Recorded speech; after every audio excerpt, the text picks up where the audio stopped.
Lenovo Legionu mən nə üçün sevirəm? Çünki bu əjdahanın görə bilmədiyi həqiqətən də iş yoxdur.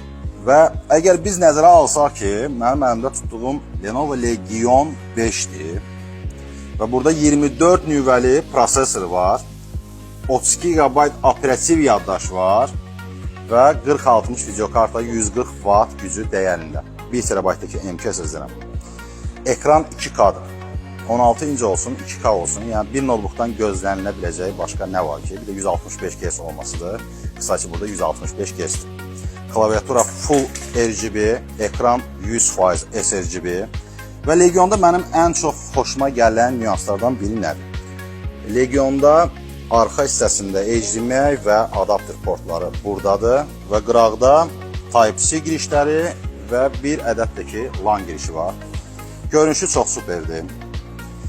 Notebook kimi notebookdur. Qrafik, dizayn işi olsun, oyunlar falan möhtəşəm bir modeldir. Qiyməti də 3199 manatdır. Bunu da əlavə olaraq qeyd edeyim ki, Uğur, səni görüm, o nasosla belə saçını belə tutub belə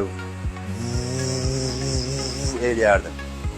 Əminəm ki, bu videoya baxıb, bu konfigurasiyada 40-60 zəif qalır deyənlər olacaq. Bu səbəbdən sizə bəri başdan deyim. Eyni modelin Lenovo Legion 5 Pro 4070 videokartı.